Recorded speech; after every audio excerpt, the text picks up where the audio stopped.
live streaming-ի այս հատվածը շատ նեղ է։ Այո, բայց տեսադաշտը շատ նեղ է։ պետք է գրնի այնպես ներողություն։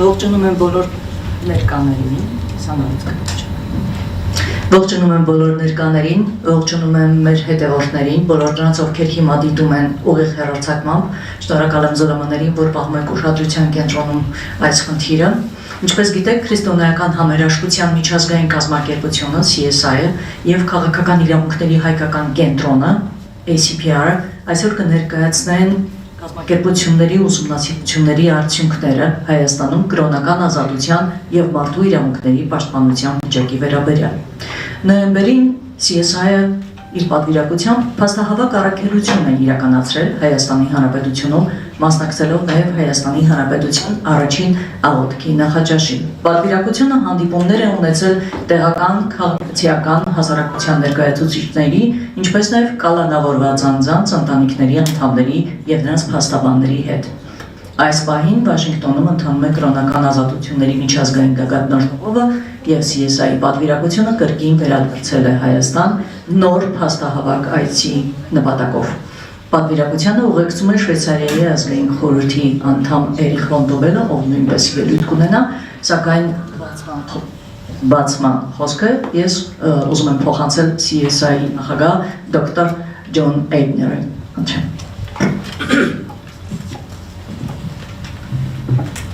Thank you very much. I'm John Eibner, the president of Christian Solidarity International, otherwise known as CSI. But this is John Eibner, քրիստոնեական համերաշխություն միջազգային կազմակերպության ղեկավարը։ CSI is a Christian human rights organization that campaigns on behalf of persecuted Christians, other victims of oppression, and for human dignity. Քրիստոնեական կազմակերպությունը մեծ կազմակերպությունը եւ արշավների կազմակերպում շահերի պաշտպանությունը իրականացնում հալածված քրիստոնյաների, ինչպես նաեւ մարդկային արժանապատվությունից զրկված այլ զոհերի համար։ A bit louder, please. A bit louder, okay. That's much better. And I would also like to start by thanking the co-sponsors, the Armenian Organization for Political Rights, our distinguished moderator, Lika Tumanian, and our outstanding translator, Grace Bardakian. Thank you very much for your support and help with this event. Թույլտվեք սկսել նախև առաջ շնորհակալություն հայտնելով մեր համահովանավորողներին, համակազմակերպիչներին, դրանք են այսօր մեզ հետ է ACPR-ի ղեկավարները այս ընկերությունը, քաղաքական իրավունքների հայկական կենտրոնը, Տիկան, որը բարում է այս կազմակերպությունը եւ թարգմանիչը Նայիրի Գրեյս Բարդակչյանը շնորհակալ ենք, որ այսօր մեզ հետ եք։ Those of us from CSI, and this was parliamentarian Eric von Tobel, are here to follow up on a previous fact-finding visit that we made in November regarding the crisis affecting the church-state relations in Armenia. CSI, ինչպես նաև Swiss խորհրդարանը, շվեյցարական խորհրդարանի ներկայացուցիչը այսօր մեզ հետ ելիքն է, եկել ենք հետևողական աշխատանք կատարելու մեր փաստահավաք աշխատանքի շարունակությունը որպես, որը տեղի ունեցավ նոյեմբերին։ Այստեղ ենք հասկանալու համար թե ճգնաժամը եկեղեցու եւ պետության միջև ինչպես է փոխվել։ And on this visit, we've been able to engage with human rights activists and lawyers. Այս ընթացքում մենք հանդիպել ենք մարդու իրավունքների ակտիվիստների եւ փաստաբանների հետ։ We had a meeting with the Catholicos, His Holiness Karakin II at Echmiadzin. Կաթողիկոս Գարեգին երկրորդի հետ ենք հանդիպել Էջմիածնում այրաթորում։ We found him strong in faith, determined to fulfill his responsibilities to both the nation and his church. Տեսանք, որ նա ամուր հաստատուն կերպով վճռականությամբ լի կանգնած է պաշտպանելու իր ազգին, իր հոտին եւ կատարելու իր պարտականությունները։ And we also, just this morning, were able to visit Archbishop Bagrat Galstanian, who is in prison, not very far from here in the National Security Prison. Այսօր առավոտյան նաև կարողացանք այցելել arczepiskopos Bagrat Galstaniani բանտում։ Նա այստեղից շատ հեռու չէ, ազգային ծառայության, անվտանգության ծառայության բանտում։ It happens to be the same prison where his namesake, Archbishop Bagrat Vardazanian, was executed in 1937 by the Soviet authorities. Նույն բանդում էր, նույն բանդախոսում էր, որտեղ հենց իր անունը գրող archiepiscopos Bagrat Partazaryan-ը, այնտեղ Partazaryan was the last name? Partazaryan. Partazaryan, archiepiscopos Partazaryan-ը սպանվել է հենց այդ բանդում 1937 թվականին խորհրդային ուժերի կողմից։ But we are pleased to find him in good health and remarkably good spirits and well looked after. He has no complaints about how he is treated in prison. Մենք շատ ուրախ ենք նրան տեսնելու քաջ առողջությամբ, տրամադրությունը բարձր, նա չի դժգոհում իր պայմաններից, նրան հոգ են տանում։ In fact, the Archbishop told us that he felt it was a real privilege for him to serve his church and his nation as a prisoner. Իդեպ archiepiscopos-ն ասաց մեզ, որ նրա համար մեծ մենաշնորհ է իր ազգին եւ իր եկեղեցուն ծառայել բանդախցից։ And he's had a remarkable sense of optimism about how ultimately truth and justice and reconciliation will prevail in Armenia. Զարմանալիորեն նա խիստ դրական է տրամադրված, վստահ լինելով, որ վերջի վերջով ճշմարտությունը, արդարադատությունը եւ աշտությունը գերիշխելու է Հայաստանում։ He delivered to us 2 letters. Նա մեզ երկու նամակ հաղորդեց։ One is addressed to the International Religious Freedom Summit, which is happening now in Washington, D.C. Մեկը ուղղված է միջազգային կրոնական ազատության վեհաժողովին, որ այս պահին տեղի է ունենում Վաշինգտոնում։ And the second letter is addressed to Vice President J.D. Vance, who will be coming soon to Armenia and to Azerbaijan. Եվ երկրորդը ուղղված է փոխնախագահ J.D. Vance-ին, որը շուտով կայցելի Հայաստան եւ Ադրբեջան։ And I would like to take the opportunity to read to you the letter that was addressed to the summit. It's very similar to the letter that was addressed to J.D. Vance, but to share that with you in full at this time. Այս հնարավորությունն ուզում եմ օգտագործել ընթերցելու համար այն նամակը, որ ուղղված է վեհաժողովին, որը շատ նման է այն նամակին, որը ուղղված է փոխնախագահ Վանցին։ Ուզում եմ նամակը ձեր ուշադրությանը ներկայացնել։ So Archbishop Bagrat wrote, "Dear Ambassador Brownback, dear International Religious Freedom Summit participants." Սրբազանը գրել է հետևյալը. Հարգելի դեսպան Brownback, հարգելի միջազգային կրոնական ազատության գագաթնաժողովի վեհաժողովի մասնակիցներ։ I greet you from Yerevan Ketron prison in the name of our crucified and risen Lord Jesus Christ. Ողջունում եմ ձեզ Երևանի կենտրոն բանդից, խաչյալ եւ հարուցյալ Տեր Հիսուս Քրիստոսի անունով։ I regret that I cannot be with you in person as you campaign for freedom of religion and belief. Ցավում եմ, որ չեմ կարող անձամբ ձեզ հետ լինել այս ընթացքում, երբ դուք քարոզարշավ եք անցկացնում կրոնի եւ հավատքի ազատության համար։ But I am grateful to friends from Christian Solidarity International and the Swiss parliamentarian Eric von Tobel for the opportunity to communicate with you. Սակայն շնորհակալ եմ Քրիստոնեական համերաշխության միջազգային կազմակերպության ընկերներին եւ շվեյցարացի խորհրդարանական Էրիխ ֆոն Տոբելին ձեզ հետ շփվելու այս հնարավորության համար։ You are aware that not only I, but also 3 of my brother bishops, Mikhail Ayapanyan, Mirtish Proshan, and Arshak Kachatarian, have been spied on, arrested, interrogated, slandered in state-sponsored media campaigns, and imprisoned on false charges. Դուք տեղյակ եք, որ ոչ միայն ես, այլև իմ 3 եղբայր եպիսկոպոսները, Միքայել Աճապահյանը, Մկրտիչ Պրոշյանը եւ Արշակ Խաչատրյանը ներտեսվել, ձերբակալվել, հարձակրվել, զրպարտվել են պետության կողմից հովանավորվող լրատվամիջոցների արշավներում եւ բանտարկվել կեղծ մեղադրանքներով։ Other faithful clergy of the Armenian Apostolic Church have been threatened and abused, but have not yet been imprisoned. Հայ արաքելական եկեղեցու այլ հավատացյալ հոգևորականներ սպառնալիքների եւ բռնությունների են ենթարկվել, բայց դեռևս բանտարկված չեն։ Among them is the head of our church, Catholicos Karikan II. Նրանց թվում է մեր եկեղեցու ղեկավար Գարեգին Կաթողիկոսը։ Prime Minister Pashinyan has publicly called him a threat to national security. Վարչապետ Փաշինյանը հրապարակավ նրան անվանել է ազգային անվտանգության սպառնալիք։ He faces an unconstitutional state-sponsored campaign to force him out of office and replace him with a politically pliable cleric.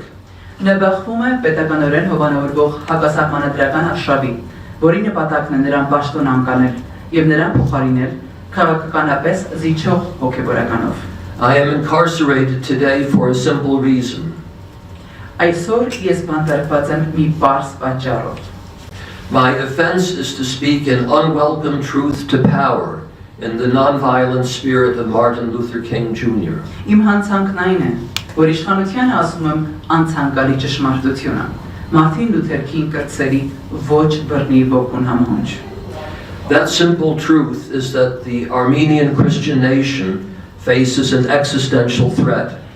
Այդ պարզ ճշմարտությունն այն է, որ քրիստոնյա հայ ազգը կանգնած է գոյաբանական սպառնալիքի առջև։ The Republic of Armenia was created as a secure homeland for the victims of the Armenian genocide and their descendants. Հայաստանի Հանրապետությունը ստեղծվել է որպես անվտանգ հայրենիք հայոց ցեղասպանության զոհերի եւ նրանց սերունդների համար։ But the dictator of Azerbaijan, who calls Armenia Western Azerbaijan, seeks to turn Armenia into a vassal state, unable to protect the Armenian nation and its interests. Սակայն Ադրբեջանի բռնապետը, որը Հայաստանն անվանում է Արևմտյան Ադրբեջան, ձգտում է Հայաստանը վերածել անդեմ մի պետության, անկարող լինելով պաշտպանել հայ ազգին եւ նրա շահերը։ Azerbaijan is supported in this effort by Turkey, which is building a zone of influence stretching from the borders of Israel, the Mediterranean, to the Caspian Sea. Այս ջանքերում Ադրբեջանին աջակցում է Թուրքիան, որը ստեղծում է ազդեցության գոտի, որը ձգվում է Իսրայելի սահմաններից մինչև Կասպից ծով։ A crucial part of this project is to rob the Armenian Apostolic Church of its ability to speak with an independent voice in society. Այս նախագծի կարևորագույն մասը հայ առաքելական եկեղեցուն զրկելն է հասարակության մեջ անկախ ձայնով խոսելու իր կարողությունից։ The Armenian Apostolic Church is a central pillar of the Armenian Christian nation. Հայ առաքելական եկեղեցին հայ քրիստոնյա ազգի կենտրոնական հենասյունն է։ For much of its history, it has been the nation's only unifying institution. Պատմության մեծ մասի ընթացքում այն եղել է ազգի միակ միավորող հաստատությունը։ It has survived wave after wave of violent persecution by the Ottomans, the Soviets, and Azerbaijan.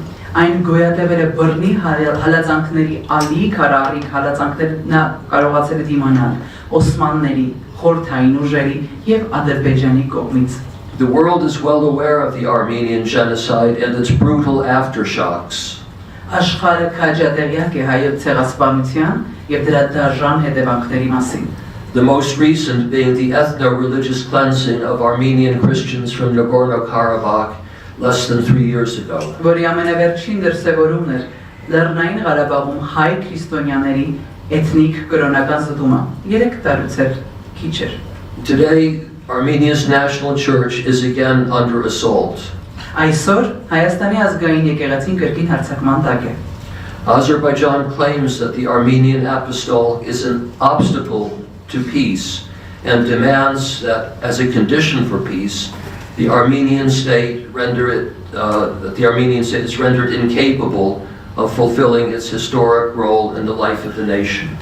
Ադրբեջանը պնդում է, որ հայ առաքելական եկեղեցի խաղաղության խոչընդոտ է եւ պահանջում է որպես խաղաղության պայման հայկական պետությունը այն անկարող դարձնի եկեղեցուն կատարելու իր պատմական դերը այս ազգի կյանքում։ Throughout its history, there have always been Armenians, even clerics, who have become instruments for the persecutors of the church. Պատմության ընթացքում միշտ եղել են հայեր, նույնիսկ հոգեբորականներ, որոնք գործիք են դարձել եկեղեցու հալածողների համար։ They have often done so in the name of peace. Նրանք հաճախ դա արել են խաղաղության անունից։ They say, peace, peace, when there is no peace. Նրանք ասում են խաղաղություն, խաղաղություն, երբ չկա խաղաղություն։ Such was the case in the time of the prophet Jeremiah, such is the case in Armenia today.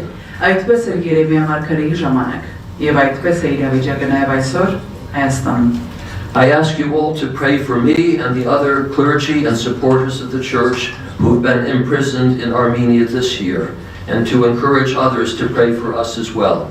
Խնդրում եմ բոլորի դաղոթելից համար, ինչպես նաև եկեղեցու մյուս հոգևորականների ու կողմնակիցների համար, ովքեր այս տարի բանտարկվել են Հայաստանում, եւ խորախուսել բոլորի ուրիշների նույնպես աղոթել մեզ համար։ I also urge the summit to put 3 requests to Vice President Vance as he prepares to visit Armenia and Azerbaijan. Նաև կոչ եմ անում վեհաժողովին 3 խնդրանք ներկայացնել փոխնախագահ Վենսին, ինչ նրանք պատրաստվում են այցելել Հայաստան եւ Ադրբեջան։ 1, to make clear to the President of Azerbaijan and the Prime Minister of Armenia that the United States will not accept the continued persecution of the Armenian Apostolic Church. Առաջին, Ադրբեջանի նախագահին եւ Հայաստանի վարչապետին հստակ տեղեկացնել, որ Միացյալ Նահանգները չի հանդուրժի հայ առաքելական եկեղեցու շարունակական հալածանքները։ To tell both leaders to release their political prisoners, especially the 20 Armenians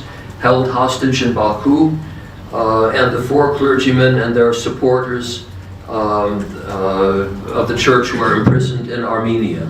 Երկու առաջնորդներին էլ հորդորել ազատ արձակելու իրենց քաղաքբանտարկյալներին, մասնավորապես Բաքվում պատանդ պահվող 20 հայերին եւ Հայաստանում բանտարկված եկեղեցու 4 հոգեվարականներին եւ նրանց կողմնակիցներին։ And lastly, to include the Mother See of the Holy Echmiadzin as a dialogue partner in the Armenia-Azerbaijan peace process. Եվ վերջում Մայրաթոր Սուրբ Էջմիածինը ներառել, որպես երկխոսության գործընկեր Հայաստան-Ադրբեջան խաղաղության գործընթացում։ Sincerely, with love and prayers, Archbishop Bagrat Gastanian. Հարգանքներով, սիրով եւ աղոթքներով arczepiskopos Bagrat Gastanian. And if I may take the liberty just to read really one sentence from the letter to J.D. Vance, which is not in the original letter, it's on the 2nd page in the middle. Եվ եթե կարող եմ նաև փոխնախագահ Վենսին գեղեցնամակից մեկ հատված ձևս ընթերցել։ He says, you, Mr. Vice President, have rightly warned that the EU has been committing civilizational suicide by giving up Europe's Christian identity and opening its borders to those who do not share the values rooted in Europe's Judeo-Christian tradition. Can you repeat that? Could you go one more time? Sure. You, Mr. Vice President, have rightly warned the EU that it has been committing civilizational suicide. Դուք պարոն փոխնախագահ իրավացիորեն իսկապես ուշադրել եք, որ Եմեն կատարում է քաղաքացիական ցեղասպանական գործունեություն։ By giving up Europe's Christian identity and opening its borders to those who do not share the valued roots in Europe's Judeo-Christian tradition. Բացելու սահմանները Եվրոպայի եւ ընդունելու այն ամենին, ովքեր չեն կիսում Եվրոպայի հրեաքրիստոնեական արմատներն ու արժեքները։ This is precisely what the Armenian Prime Minister is engineering in Armenia. Hence այս ամենն է, ինչ վարչապետը Հայաստանում կատարում է եւ ծրագրում է։ And I thought it was appropriate to share literally word for word what the Archbishop sent as a message to Washington. And I'm very happy, of course, to answer your questions and to get, if you're interested in the observations that we have made when we come to question and answer time. Հարիր համարեցի arczepiskopos-ի խոսքերը տարարտար ձեզ ներկայացնելը այն նամակը, որ ուղղված է Վաշինգտոնին, եւ մենք սիրով ուրախ կլինենք պատասխանելու հարցերին կամ անդրադառնալու այն դիտարկումներին, որ մենք արել ենք այս ամենի հետ կապված։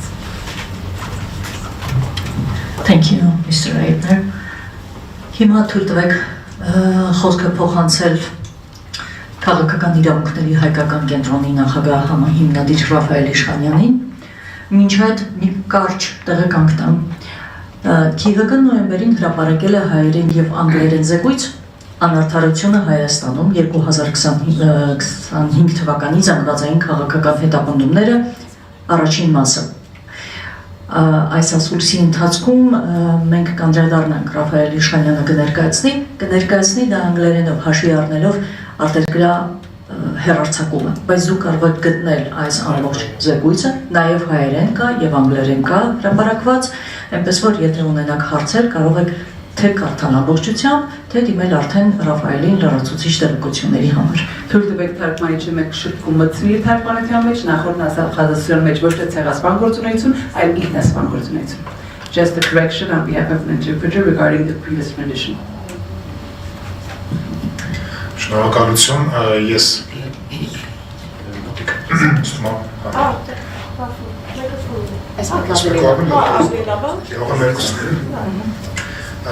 շնորհակալություն ու առաջին սկզբից եւին այդ ողջունում եմ գործընկերներին CSI-ից, Շվեյցարիայից, Գերմանիայից եւ նաեւ գործում որ համար կարեւոր է որ հավելյալ եւ մասնագիտացված ուշադրությունը այս խնդիրներին, այս քաղաքական հետապնդումների համատեքստում, որոնք անդրադառնում են եկեղեցու եւ առանցին նաեւ հոգեվորականների իրավունքներին ավելի մեծ ուշադրության կենտրոնում են դառնում եւ բնականաբար միջազգային համապատասխանատվներ հասնելու տեսակետից դա ավելի հեշտ է դառնում։ Ես կխոսեմ եւ հայերեն եւ մեր դեկրացի դիտողների համար զուգահեռ փորձընթաք անել անգլերեն հիմնական հատվածները։ So greetings to our colleagues and thank you for keeping these issues in focus. I will try to be brief and I will simultaneously try to translate my part so our dear audition from other countries can get the idea of this campaign which brought us together in the end. Կարծում եմ, երբ խոսում ենք, ես շատ խոսել եմ բնականաբար մարդու իրավունքների տեսակետից այստեղ, ամենակարևորը, որ երբեք ավելորդ չի շեշտել, երբ խոսում ենք մարդու իրավունքներից, մենք խոսում ենք մի կողմից պետության մասին, այսինքն իդեմս իշխանության, բնականաբար, մյուս կողմից ու մասին, որ տվյալ պահին խոսքը գնում է։ Սա ինչի է այս պահին կարևոր, որովհետև արկա իշխանությունների կողմից տարվող արշավը եկեղեցու եւ նրա սպասավորների աջակիցների դեմ շատ հաճախ մեկնաբանվում է որպես հակամարտություն երկու կողմերի, ինչը անխուսափելիորեն դնում է որոշակի հավասարության նշան, այսինքն մրցակցության, մրցակցայնության պատրանք է ստեղծվում, մինչդեռ դա բոլորովին այդպես չէ, մի կողմից պետությունը ունի ահռելի պետական ապարատ, համատության մեջ կարելի ասել անվերջ գծակներ, ուժի կիրառման բացարձակ մենաշնոր, ուժային կառույցների գործողությունները կառավարելու ունակություն, այդ չեմ ասում անհատ աջակիցների մասին, որոնք կառույցի մեջ տարբեր դիրքեր են գրավում եւ ունեն իրենց ազդեցությունը։ Մյուս կողմից եկեղեցին, եթե օրենքի գոնե տեսակետից նայենք, 4 օրենքի տեսակետից, դա ընդհանրապես մեկ միավոր կրոնական կազմակերպություն է։ Հետևաբար իշխանությունների կողմից տարվող այս արշավի համատեքստում չի կարելի դնել այդ հավասարությունը, նշանակում թույլ տալ, որ դա կալվի այդպիսին, այն անվանելով երկու կողմեր, երկուսի մրցակցություն եւ այլն։ So initially this is not something new for no one that when we speak about human rights we understand from one part the state, the government, and from the counterpart will be whoever is at stake at the moment.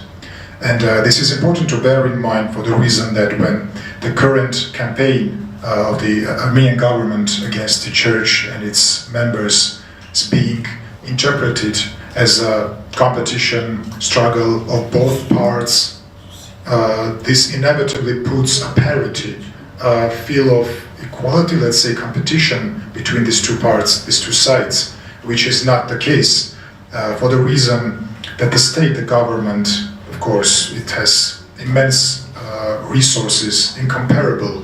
The monopoly of coercion, the control over the law enforcement, the control over the law enforcement agencies, and from the other part, legally speaking, we have single religious organization which lacks all of the tools and all leverages we're talking about. So I think this is important to bear in mind, and when we're talking about this campaign, we should not interpret it the way that there is a sense of parity between the two. Քաղաքական իրավունքների հայկական կենտրոնը անցած տարի հրապարակել է լիկանշեց դրա մասին մեր դեպի թե մինչև այս պահ առավել ծավալուն հրապարակում ուսումնասիրությունը, որը կոչվում է Անարդարադատությունը Հայաստանում, մաս առաջին, որովհետև մենք հասցրեցինք ընդհանրապես փոքր մասը ծածկել դրանով, ծավալը հաշվի առնելով այս արշավի, այնտեղ կարճ ամփոփելով գնա, որովհետև դա հրապարակված է եւ հայերեն եւ անգլերեն լիկանշեց կարող եք բոլորը ծանոթանալ։ Մենք սկզբնակի վերցրեցինք այս իրադարձությունների անցած տարվա մայիսին Բեռնում տեղի ունեցած կրոնական ազատության ժողովը, որը նախաձեռնվել էր արգելական եկեղեցու կաթողիկոսի կողմից եւ դրա արդյունքում ժամաշողովի ընդունված բանաձևը, որը անդրադառնում էր Արցախահայերի հայրենադարձության իրավունքին, ինչպես նաև Բաքվում բաղավողերների ազատ արձակման հարցին։ Սա փաստորեն այն ցականն էր, ամենայն ասած trigger-ը, որը եւ սկիզբ հանդիսացավ ամբողջ սարշավի, անմիջապես դրան հետևեցին, որոնց հիշում ենք վարչապետի ակնարկները եկեղեցիների ճանաչվածության վերաբերյալ, տիկնոջ կողմից կներեք բարի պետոֆիլներ բարի օգտագործումը, հետագայում արդեն ավելի հայոյախառը ակնարկներով պատասխանելը եկեղեցու սպասավորների արձագանքներին եւ շարունակվելով արդեն աջակիցների, խմբերի, գործարար Սաղ Կարապետյանն էր առաջին ազատազրկվողը, հետո սրբազան պայքար շարժումը իր անդամներով, Արաքածոտնի թեմը, Միջկայել arczepiskopos Աճապայանը, Արշակ arczepiskopos-ը եւ մինչեւ այսօր մենք տեսնում ենք այս ամբողջ շարժը եւ ծավալի մեծացումը, մասն նույնպես փոքր կխոսենք։ So Armenian Center for Political Rights last year published its one of the to-date largest publications reports, call it, about the initial phase of this campaign run by the authorities of Armenia, the government, which basically was triggered, as we think, from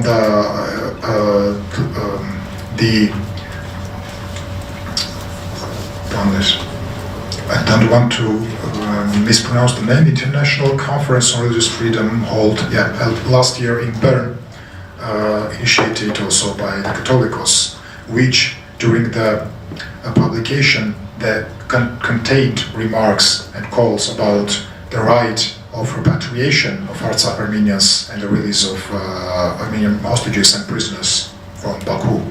This was the trigger which brought to the campaign, which initiated the campaign, because immediately after it was followed by the remarks of the Prime Minister about the churches were turned into junk rooms, sorry for this, the remarks of his wife about chief pedophiles and even more profane, let's say, feedback on the criticism which was later from the members of the Apostolic Church. This was spiraled into the political campaign with the imprisonment of the supporters of the church, that is the businessman Karapetyan, later the group Holy Struggle, which was initiator of the 2024 protests, and other high-ranking clergy. Այս պահին, երբ որ մենք նայում ենք որտեղ հասել ծավալը արշավի, մենք տեսնում ենք ոչ միայն քանակական, այլ որակական ուրվագիծը, այսպես ասենք, եթե առաջին հայացքից, երբ որ մենք դիտարկում ենք, մենք տեսնում ենք միջապողականության մեջ անցած տարի, որ իշխանության, այսինքն կառավարության, այսինքն իդեմս վարչապետի արշավողված առանձին գործիչների դեմ քաղաքական գաղութանը դնենք նաև կամ քաղաքական հայտ ներկայացրած, հետագա երկրորդ հարթության մեջ մենք տեսանք, որ դա արդեն ուղղված է եկեղեցու դեմ երևի թե այն բայց սկսած, երբ որ վարչապետը բերեց իր օրակարգում կաթողիկոսին փոխելու հարցը, եւ հիմա դա արդեն ավելի է տարածվում, երևի թե արդեն անդրադառնալով նաև հավատացյալների անհատական իրավունքների վրա, ելնելով նրանից, որ շատ կյանքի կարևոր հատվածներ, սկսած ծնունդի, ամուսնության, ուղղակավորության եւ այլ միջոցառումները ուղղակիորեն կապված են եկեղեցու գործունեության հետ, մանավանդ համայնքներում եւ տվյալ պայմաններում, երբ որ ունենում ենք եկեղեցու այսպես անընդենք դուրս եկած, հոգեվորականների հետ, բնականաբար խախտում է նաեւ այս կոնտեքստում անհատական կրոնական հավատքի իրավունքները. When we look at the campaign, we can view it from three different dimensions, and the first one was probably during the initial phases where we're witnessing coordinated, targeted attacks and persecution against specific people who had political agenda, let's say, differing from the one of the government. Later, it spiraled into the campaign against the church itself, probably from the moment that the Prime Minister brought up his so-called agenda of changing the Catholicos. And now we are witnessing the third dimension, which is already, it's starting to have effect on the rights, individual rights of the believers, since in many communities they can bring to a situation when some former or current priests changing their denomination, say that their loyalty are being, in that case, affecting on the religious and rights of belief of the individuals living in the community, since many aspects of the life are connected with the liturgy and the rites. Ընդհանրապես, երևի եթե հիմա ամփոփենք նորից մարդու իրավունքների վերադառնանք տեսակետից, եթե բացենք որևէ միջազգային փաստաթուղթ, կոնվենցիա, դաշնագիր, որը Հայաստանը վավերացրել է անցնենք մարդու իրավունքների ցուցակով, հավանաբար արդեն չեն գտնի, կամ շատ դժվար կլինի գտնել մի իրավունք, որը չի սահմանափակվել կամ չի խախտվել իշխանությունների ոտնահարվել այդ բառն է դրում։ Արշավի ընթացքում բնականաբար առաջինը ակնհայտ է ազատության, անձնական ազատության, արտադատականության իրավունքը, մենք հիշենք, որ կալանքները ուղղակի սովորական հաճախ կիրառվող միջոցն են, առանց մնացած հանգամանքների, երբեմն առանց առհասարակ որևէ ինչ-որ հանցավոր արարքի ընդհանրապես ակնարկի պայմաններում, արտադատականության իրավունքով տեսակետից մենք տեսել էինք նույն սրբազան պայքար շարժման անդամների գործում կեղծված փաստեր, մանիպուլացված, փոփոխված ձախնալսումներ, որոնք բնականաբար ուղղորդում են մարդկանց ինչ-որ մոլորեցնում են ամբողջ հանրությանը, ստեղծելով պատկեր, որ խմբի անդամներ ունեին նպատակ բռնություն կիրառելու մարդու նկատմամբ, մինչդեռ դա ամբողջությամբ հերքվում է ամբողջ համակարգային ուսումնասիրության արդյունքում, ինչպես նաև ոչ պակաս կարևոր համեղության կանխավարկածի ուղղակի բացարձակ անտեսումը այդ ողջ գործերի ընթացքում պետական պաշտոնյաների, ներառյալ նախարարների, պատգամավորների կողմից, երբ որ պիտակավորվում էին իրենք ահաբեկիչներ եւ կամ ավելի վատ բառերով. If we open any of the international conventions, documents, covenants which Armenia ratified about human rights and we go to the list, now it will be very difficult to find any which wasn't infringed during this campaign. Let alone start from the basics, the right to liberty and the free trial. We all remember that the pre-trial detention was the go-to measure adopted almost to everyone who went to these criminal charges. We remember the falsification of the evidence, the changing of these wiretaps, which would make an impression and misleading public that the members of the Holy Struggle group were planning violence against a human, against a person, which was not the case. If we are looking systemically, they even were denouncing any type of civil disobedience actions which would may be interpreted this way. And we're not even talking about the presumption of innocence, which basically became non-existent for the state, since the labeling of the members of this group as terrorists or even worse is coming from the mouths of not only ministers, members of parliament, but the supporters, and basically rendering the presumption of innocence non-existent. Մենք կարող ենք անցնել սեփականության իրավունքին արդեն, ինչ վերաբերում է եկեղեցու աշխարհում գտնվող եկեղեցիներին եւ դրանց տնօրինման հարցերին, երբ որ գալիս է այն միջոցառումները, որոնք կազմակերպվում են անձամբ վարչապետի կողմից եւ ոստիկանության միջոցով, այդտեղ կատարվում է իրենց միջոցառումը բնականաբար սրկելով եկեղեցուն տնօրինման իրավունքից, որը կապված է ուղղակիորեն սեփականության հետ.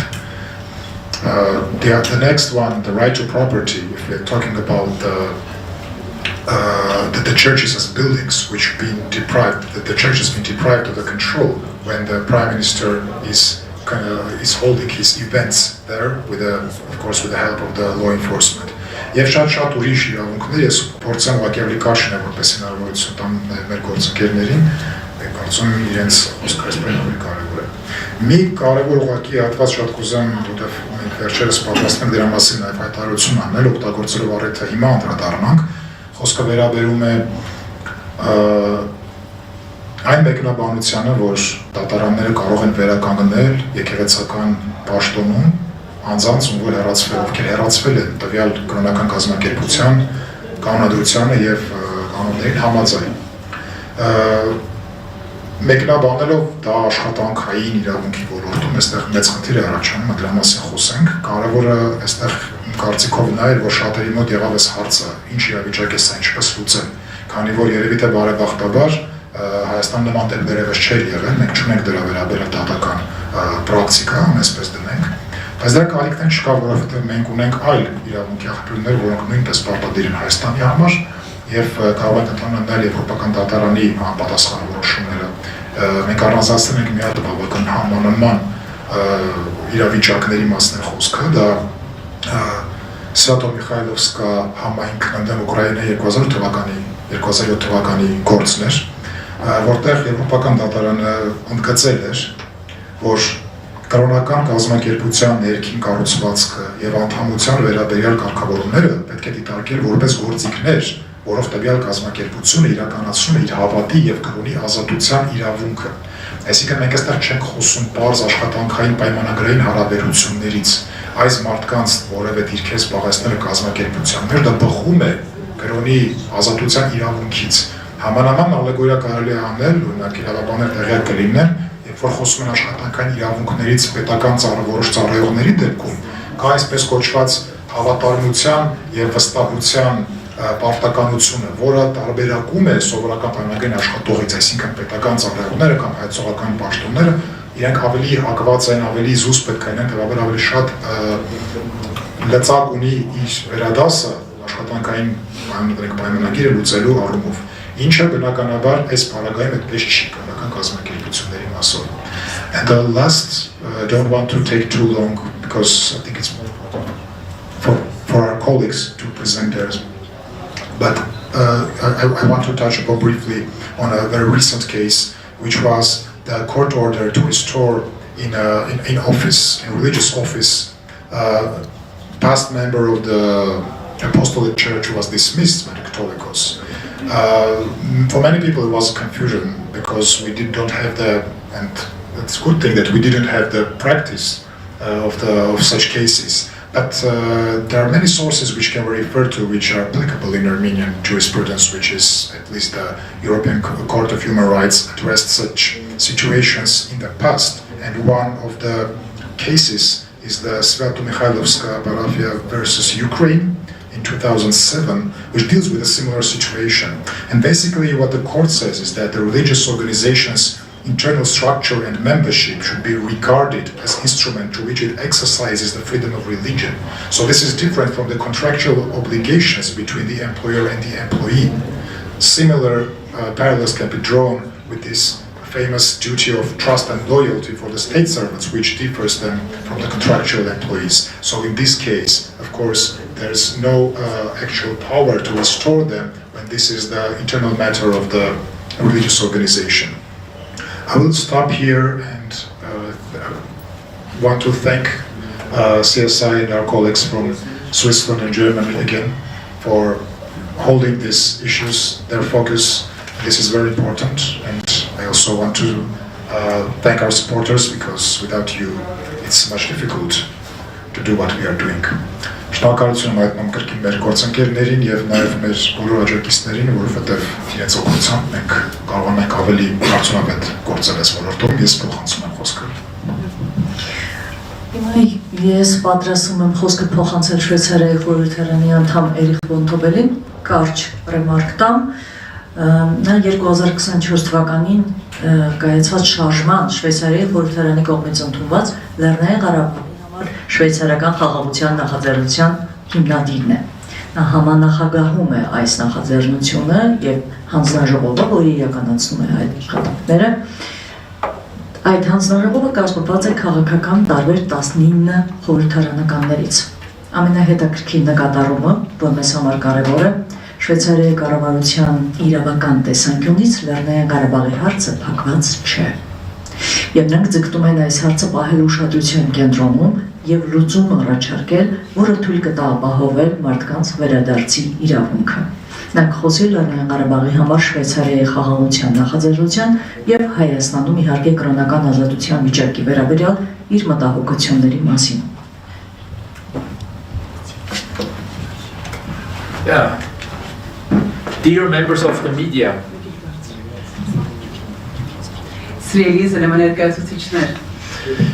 I am pleased to be able to speak briefly to you here in Armenia as a Swiss parliamentarian. Շատ ուրախ եմ, որ կարող եմ գտնվել Հայաստանում այստեղ եւ հակիրճ մեկտեղությամբ հանդես գալ որպես շվեյցարացի խորհրդարանական։ Allow me to briefly look back. Թույլ տվեք արագ հետընթաց ակնարկ նետել։ In October 2024, I met with displaced people from Nagorno-Karabakh. 2024 թվականի հոկտեմբերին ես հանդիպեցի Լեռնային Ղարաբաղից տեղահանված անձանց հետ in Yerevan and asked them three key questions. Երևանում հանդիպեցի նրանց եւ նրանց հարցրեցի 3 հիմնական հարց. First, what happened in September 2023? Tell me. Առաջին, ինչ տեղի ունեցավ 2023 թվականի սեպտեմբերին, ասացեք ինձ. Second questions, what do you want now? Երկրորդ հարց, ինչ եք ուզում հիմա? Third question, how could this goal be achieved? Երրորդ, ինչպես է հնարավոր հասնել այդ նպատակին? Their clear proposal was Նրանց հստակ առաջարկը հետևյալն էր. a round table with Azerbaijan and Artsakh. Նրանց հստակ առաջարկը հետևյալն էր. Կլոր սեղան Ադրբեջանի եւ Արցախի միջև Under international observation. միջազգային իզակետում. At that meeting, I made a promise. Այդ հանդիպման ընթացքում ես խոստում տվեցի. I told them I go back to Switzerland Ասացի ես կվերադառնամ Շվեյցարիա and will try to do something. եւ կփորձեմ անել ինչ-որ բան. Then, October 2024, I submitted the motion 24/45/59 Ապա 2024 թվականի հոկտեմբերին ես խնդրագրով դիմեցի թիվ 24/45/59 to the Foreign Affairs Committee, and the title was Peace Forum for Nagorno-Karabakh, enabling the return of the Armenians. Եվ վերնագիրն էր, ես այս խնդրագիրը ներկայացրեցի, որ արտաքին գործերի նախարարություն եւ այս խնդրագրի վերնագիրն էր խաղաղության ֆորում Լեռնային Ղարաբաղի համար, նպաստելով հայերին վերադառնալ։ The motion found a majority in the committee. Այս խնդրագիրը արժանացավ հանձնաժողովի մեծամասնության հավանությանը։ Then came the parliamentary decisions. Ապա եկան խորհրդարանական որոշումները։ In December 2024, the motion passed by the Swiss National Council. 2024 թվականի դեկտեմբերին խնդրագիրը անցավ շվեյցարական ազգային խորհուրդը։ In March 2025, the motion passed by the Council of States. Ապա 2025 թվականի մարտին արդեն մարզերի պետությունների խորհուրդով այն անցավ։ So the result was the Federal Council is mandated to implement the motion. Ուստի արդյունքում դաշնային խորհուրդը կրում է մանդատը իրագործելու, կատարելու այդ խնդրագիրը։ Then 2 months later, in May 2025, a cross-party committee of 19 members of the National Council was established. 90 or 19 19. Այնուհետև 2025 թվականի մայիսին 2 ամիս անց տարբեր կուսակցություններից բաղկացած 19 տարբեր կուսակցություններից բաղկացած ազգային խորհրդով արդեն պետք է ներկայացվեր եւ քննարկվեր այս գործը։ The name of this committee is Swiss Peace Initiative for Nagorno-Karabakh. Այս հանձնաժողովի անունն է շվեյցարական խաղաղության նախաձեռնություն Լեռնային Ղարաբաղի համար։ And the objective of this committee is to support the Federal Council in its peace efforts regarding Nagorno-Karabakh. Եվ այս հանձնաժողովի նպատակն էր սատարել դաշնային խորհրդին միջնակատարում Լեռնային Ղարաբաղի համար խաղաղության այս նախաձեռնության իրականացումը։ Then the committee became active. Ապա հանձնաժողովը դարձավ գործի։ Meetings with parliamentarians and or their offices in Washington, Berlin and in London. Սկսեցին հանդիպումներ կազմակերպել խորհրդարանականների հետ Վաշինգտոնում, Բեռլինում եւ Լոնդոնում։ And a side session at the UN Human Rights Council in Geneva. Ինչպես նաեւ ՄԱԿ-ի մարդու իրավունքների խորհրդի Ժնևում տեղի ունեցած հանդիպման կողմնակի երկրորդ այն միջոցառում տեղի ունեցավ։ The goal of all the activities was, or is, to bring the issue back onto the international radar. Նպատակը այս բոլոր գործողությունների հետևյալն էր եւ դեռ հետևյալն է այս հարցը կրկին բերել միջազգային ուշադրության կիզակետ։ So why this matters? Ինչու է սա կարևոր։ In Armenia, one hears at the highest level, the case of Nagorno-Karabakh is closed. Հայաստանում բարձրագույն լսելի է հետևյալ հայտարարությունը. Լեռնային Ղարաբաղի գործը փակված է։ We see it differently. Մենք այլ կերպ ենք տեսնում իրականությունը։ As long as the displaced people have not returned to their homes, the case is not closed and cannot and must not be closed. Այնքանով որքանով որ տեղահանված անձիկ չեն վերադառնում իրենց տները եւ չեն կարողանում վերադառնալ, գործը փակված չէ եւ չպետք է փակված լինի։ The return of the displaced must be an integral part of a sustainable peace agreement. Տեղահանված անձանց վերադարձը պետք է կայուն խաղաղության համաձայնության անփակտելի մասը կազմի։ You know, in September 2023, the international community stated clearly that the great injustice, indeed even a crime, had occurred.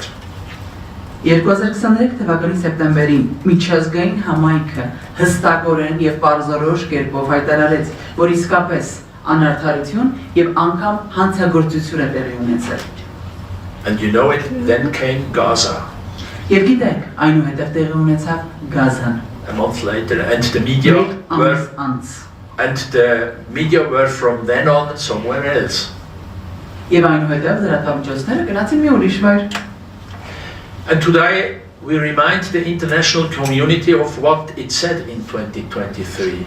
Այսօր մենք հիշեցնում ենք միջազգային համայնքին, ինչ ասացին նրանք 2023 թվականի սեպտեմբերին։ And we reminded that there is still a problem that needs to be solved. Հիշեցնում ենք նրանց, որ դեռ կա խնդիր, որը լուծված չէ։ So a personal note.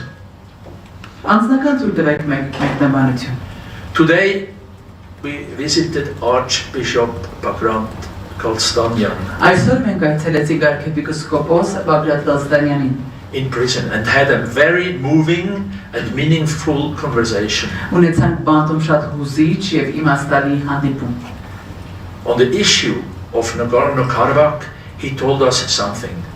Լեռնային Ղարաբաղի հարցի հետ կապված նա մեզ մի բան ասաց։ Continue. Շարունակեք։ And I promise you here and now. Եվ խոստանում եմ ձեզ, ահա այսօր այստեղ։ I and we will try to do what we can. Ես եւ մենք կփորձենք անել այն ամենը, ինչ կարող ենք։ The case is not closed yet. Գործը փակված չէ դեռ։ Thank you. Շնորհակալ եմ։ Thank you very much. Եվ հիմա արդեն թույլ խոսքը փոխանցել մեր վերջին խոսնակին։ Նա հանդիսանում է CSI Գերմանիայի գրասենյակի ղեկավար ներկայացուցիչը Հայր Պիտեր Ֆուքս, կաթոլիկ քահանա, CSI Գերմանիայի ղեկավար, նա կխոսի հայ եկեղեցու հետ էկումենիկ հարաբերությունների համերաշխության մասին, նաև գուցե փոխանցի նաև վերաբերմունքը Գերմանիայի քրիստոնեական արժեքների տրամաբանության ներքո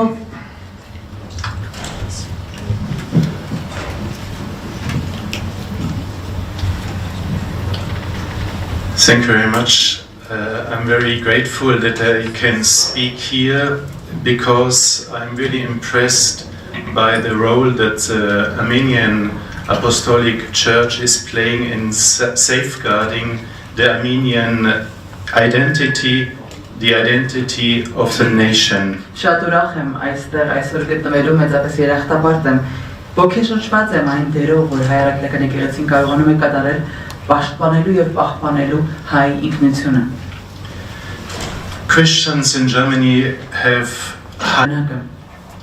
and he to the Armenian patriarch to greet him. Եվ նա այցելեց հայրաքրական պատվի ողջույններ փոխանցել։ And during this visit he expressed also his greetings and best wishes to Catholicos Karikin II, the Catholicos of all Armenians. Եվ այս այցի ընթացքում նա փոխանցեց իր ողջույնները ամենայն հայոց Գարեգի երկրորդ կաթողիկոսին։ And the Pope, he underlined the ties of friendship between the Catholic Church and the Armenian Apostolic Church. Եվ Պապը ներկայացրեց, ընդգծեց հայրաքելական եկեղեցու եւ կաթողիկ եկեղեցու միջև ընկերական կապերը։ And I think it is really important to understand that these ties of friendship Կարծում եմ շատ կարևոր է հասկանալ, որ այս ընկերության կապերը so that these ties of friendship also include our solidarity with each other. Այս ընկերական կապերը խոսում են մեր համերաշխության մասին մեկս մյուսի հետ։ And that is the message that I bring from Germany, from the Christians in Germany. We want to stay in solidarity with the Armenian Apostolic Church. Այդ է այն ուղերձը, որ ես բերում եմ Գերմանիայից։ Գերմանիայի քրիստոնյաներից ասելու, որ մենք համերաշխությամբ սատարում եւ աջակցում ենք հայրաքելական եկեղեցուն։ And we heard today, and that is the message that I will bring back to Germany, that this solidarity is more important than ever before. Եվ հենց այդ նույն ուղերձն եմ ինձ տանելու Գերմանիան, որ առավել քան երբևէ համերաշխությունն է կարևոր։ Thank you very much. Շատ շնորհակալ եմ։ Հարգելի լրատվամիջոցներ, ունեք հարցեր, հաջում եմ ձեռք բարձրացրեք։ Գրեթե բոլորը ունեն։ Եկեք այս կողմից սկսենք, առաջին ձեռքը բարձրացրեց Սևակը։ Դրեք, կարելի է մի ճշտում անել հետո։ Եվ կխնդրեմ սիրելի լրագրողներ հարցը տողարտող, որ հասցնեն դրան։ Հարց չի ճշտում ուղղակի։ Ասացիք փաստահավաք աշխատանք է կատարվել նոյեմբերին։ Դա այն է, ինչ ներկայացրեց պարոն Իշխանյանը։ Մի մասներ պարոն Իշխանյանը ներկայացրել, բայց նաև շվեյցարացի խորհրդականն է իր աշխատանքը կատարել։ CSI-ն է իր առանձին փաստահավաք աշխատանքը կատարել։ Դեռ չենք հասել։ Դեռ չէ։ Համեցեք Սևակ։ Sevak Agobian from Zartong, Armenian Daily of Lebanon. Thank you for your thorough interest and your this very well briefing. My question is beyond what you said today. It has to do with the authorities' latest attacks to make not happen the bishops meeting in Austria. They are after the 6 bishops who have to attend from Armenia in Austria, and they are being forbidden today to leave Armenia. Anything you have to say about this?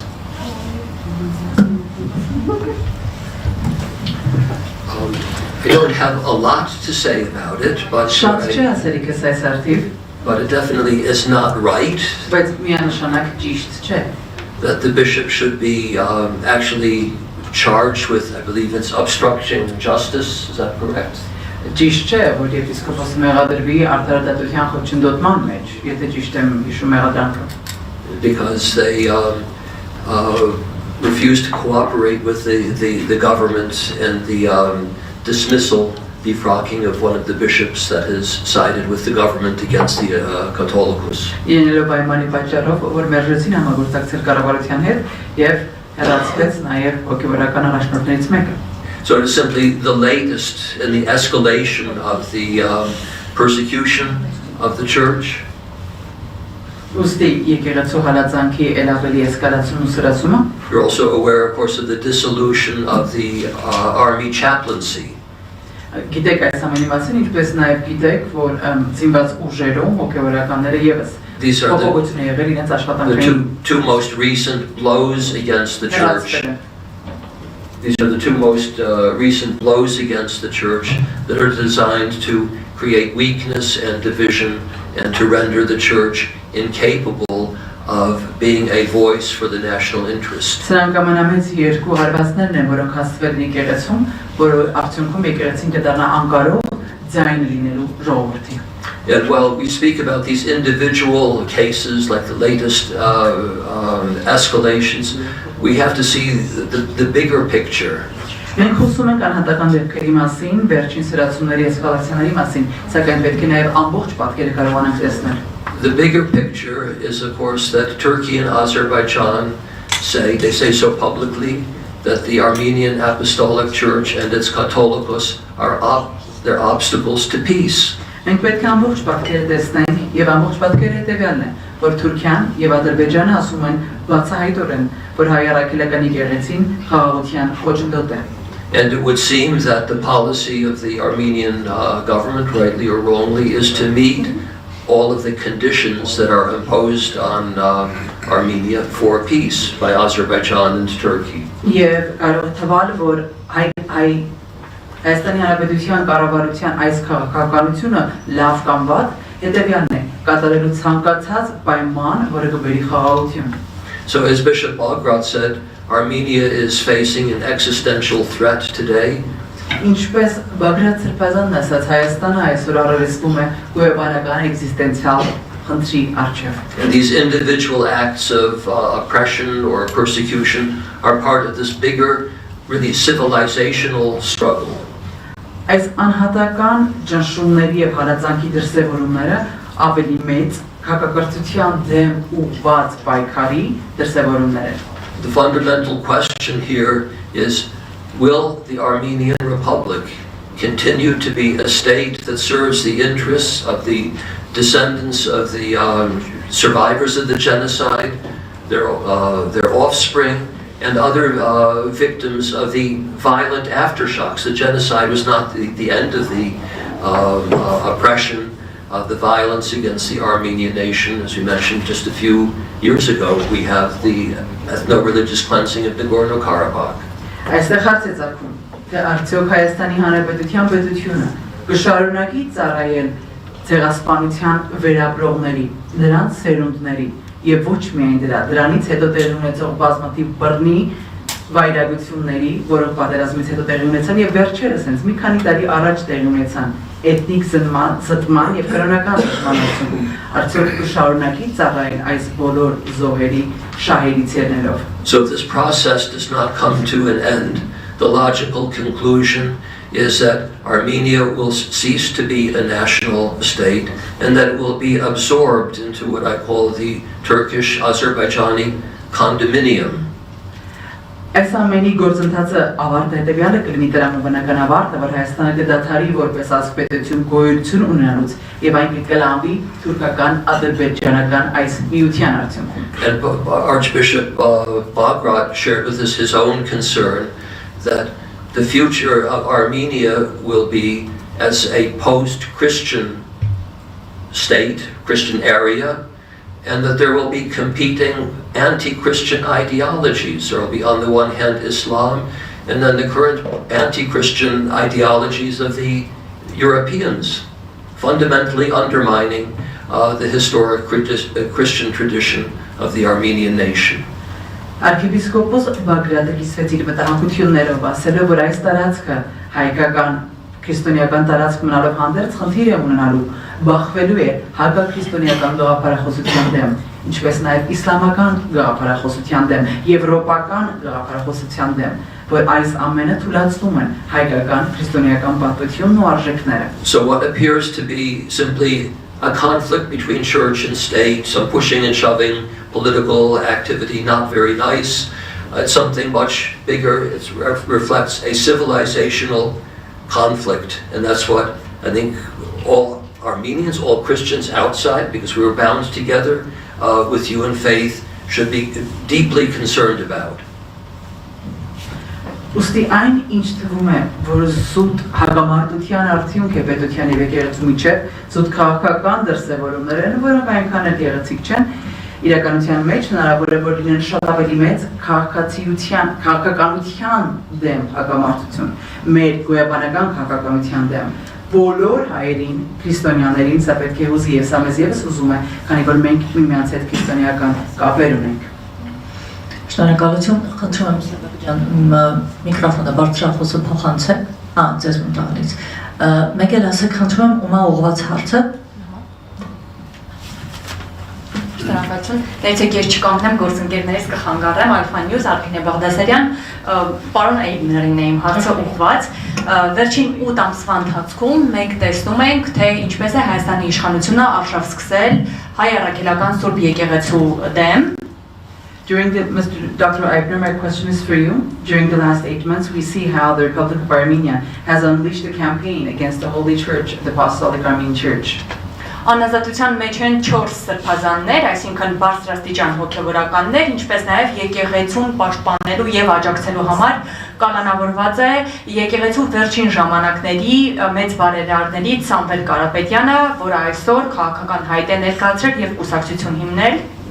4 archbishops, high-ranking religious leaders are imprisoned, also for supporting and defending the church. As well as the greatest benefactor of the church, Samvel Karapetyan, is also imprisoned, who has established a party and is involved in politics recently. Ձեր կազմակերպության գործունեության ընթացքում երբևէ նման պրակտիկայի հանդիպել եք, ինչպես կմեկնաբանեք? Շնորհակալ եմ. Have you ever eyewitnessed such practice during the professional experience of your organization? Could you please comment on this? Well, yes, I have witnessed such things, especially in the when I was much younger than I am today, 35 years ago, 40 years ago, when I was dealing with religious liberty in the communist world, in the Warsaw Pact, in the Soviet system. Այո, ականատես եղել եմ այսպիսի իրավիճակի, երբ շատ ավելի երիտասարդների քան այսօր, 35-ից 40 տարի առաջ, խորհրդային սովետական ժամանակաշրջաններում, երբ այնտեղ պայքարում էին կրոնական ազատության համար. And we have seen then anti-church, in that case communist powers, wanting to control the church and using the same kind of tactics that we see used today against the Armenian Apostolic Church. Տեսնում ենք նույն ուժերը, նմանատիպ պայքար էին, հղումներս է ոչ թե նույն ուժերը, այլ հակաքրիստոնեական խորհրդային ուժեր, որոնք նման պայքար էին մղում եկեղեցու դեմ, փորձելով կառավարել այն նման մարտավարություն կիրառելով. Bishops and priests put into prison, in some cases executed. Քահանաներ եւ էպիսկոպոսներ շատ հաճախ ազատազրկվում էին եւ երբեմն սպանվում. The state sponsorship of so-called peace priests who are willing to cooperate with the government for peace, to take the place of those who are imprisoned or rendered incapable of functioning, fulfilling their episcopal roles. Պետության կողմից հովանավորող այսպես կոչված խաղաղության քահանաներ հասկացությունը կար, դա էր փոխարինում էին այն քահանաներին, ովքեր չէին ցանկանում համագործակցել պետության հետ, այն քահանաներով, ովքեր համագործակցում էին պետության հետ. And all Armenians should be aware that something very similar was happening here in Armenia in the 1920s. Եվ բոլոր հայերը պետք է տեղյակ լինեն, որ 1920-ականներին շատ նման մի բան էր տեղի ունենում այստեղ Հայաստանում. The Bolsheviks raised up a so-called free church movement. Բոլշևիկները բարձրացրեցին այսպես կոչված ազատ եկեղեցու շարժումը. To bring about peace and cooperation between the state and the church. Որպեսզի եկեղեցու եւ պետության միջև խաղաղություն եւ համագործակցություն հաստատեն.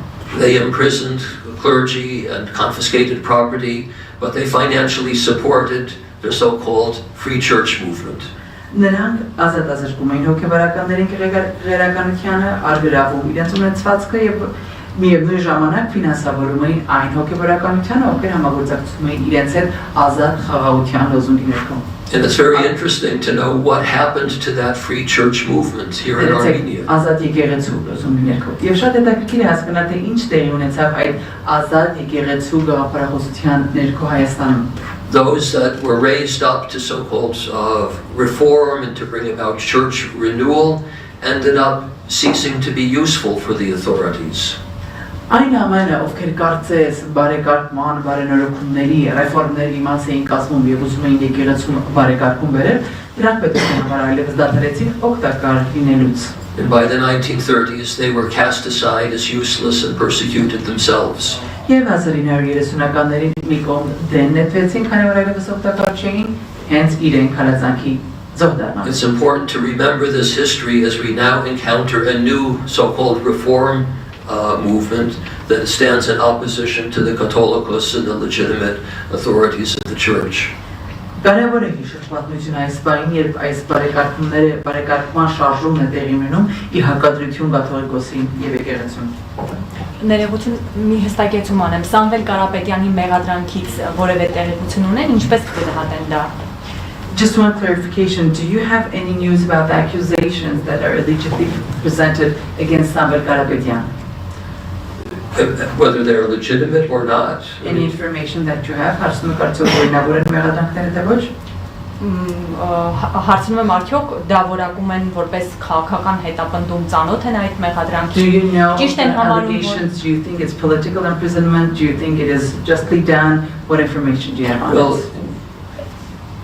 you know, he's definitely a political prisoner as we see it, Մեր տեսնելով միանշանակ խաղաբանտարկել է and that he is imprisoned because of his support for the church. եւ նա բանտարկված է եկեղեցու սատարելու համար։ He stood in solidarity with the Catholicos, Նա կաթողիկոսին հենակից է, and he also, of course, is a major patron, financial patron of the եւ church. մեծ ֆինանսական հովանավոր է եկեղեցուն։ And these are exactly the kind of people that the Bolsheviks used to target and would nationalize their businesses. Հենց այս տեսակ մարդկանց էր, մարդկանց էին բոլշևիկները թիրախավորում եւ նրանց ունեցվածքը ազգայնացնում, պետական դարձնում։ So we see not only imprisonment, but also the nationalization of private property and the businesses of those that are not cooperating with the authorities. Այստեղ մենք ոչ միայն ազատազրկում ենք դիտարկում, այլև մասնավոր բիզնեսների պետականացում։ Так, եթե թույլ կտաք մի այդ կողմից գուպի մեկ հարց, հետո վերադառնամ նոր դեպի ձեզ։ Շնորհակալություն, նշեցիք, որ հարցից ասեմ, չէ՞ թարգմանչում։ Նշեցինք, որ փաստահավաք աշխատանք է իրականացվել։ Արդյոք փաստահավաք աշխատանքի շրջանակներում պարոնայք հանդիպել են նաև 10 եպիսկոպոսներին ու արդեն 9, որտեղ մեկը կարգավիճ է չափել, եւ 10 եպիսկոպոսների եւ նաեւ վարչապետի հետ, որտեղ քանի որ քրիստոնյաների միավորող կառույց է, եպիսկոպոսները բնականաբար որպես քրիստոնյա են ներկայանում եւ Հայաստանի վարչապետը նույնպես պնդում է բարբերաբար, որ ինքը որպես շատ ջերմեռան հավատացյալ է լծվել այս գործին, այսինքն պարոնայք արդյոք այդ փաստավակ աշխատանքի շրջանակներում հանդիպել են վարչապետի եւ 10 եպիսկոպոսների։ Եթե չեն հանդիպել, որքանով է այդ փաստավակ աշխատանքը օբյեկտիվ, եթե չեն։ During your fact-finding mission, I would like to know if you have met with the 10 bishops, now already 9 because one of them was dismissed, and whether you have met with the Prime Minister or not. Because this organization is a Christian organization which unites believers, and the Prime Minister also states that he's a believer, a fervent believer. Thus, during the fact-finding mission, have you met with the 10 bishops and the Prime Ministers? If no, how objective can your impressions be without having met all the parties? We, of course, have not met with all 10 of the bishops that have come out in opposition with the Catholicos.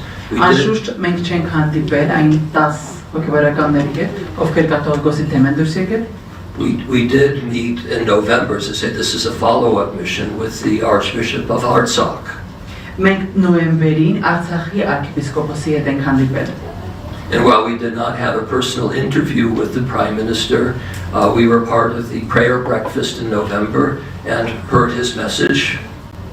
Թեև մենք անձնական հարցազրույց չենք ունեցել վարչապետի հետ, սակայն նոյեմբերին աղոթք նախաճաշին մասնակցում էինք, որտեղ լսեցինք նրա ուղերձը։ And those that are a part of his government who shared their own message. So we hear those who stand with the Prime Minister.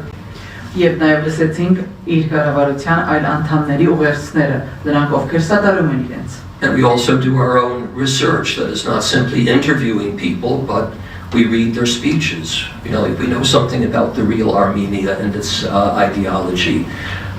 We read the publications that are official publications, official statements, and we, of course, read and know what those who have a different opinion have to say. So we do well-rounded research. Մենք լսեցինք վարչապետին եւ այլոց, հետազոտություններ ենք ինքներս կատարում, նրանց ելույթներն ենք ուսումնասիրում, հասկանալու համար թե իրական հայկական գաղափարախոսությունը որն է։ Մենք կարդում ենք այն ամեն ինչի հրապարակված է, պաշտոնական հայտարարություններն ենք դիտարկում եւ այսպեսով գիտենք թե ովքեր տարբեր այլ կարծիք ունեն։ So it is possible to be very objective and hear all sides of the argument. It is possible. It is possible. Ուստի հնարավոր է լինել օբյեկտիվ, լսելով բոլոր կողմերին։ And we do it. Եվ մենք անում ենք դա։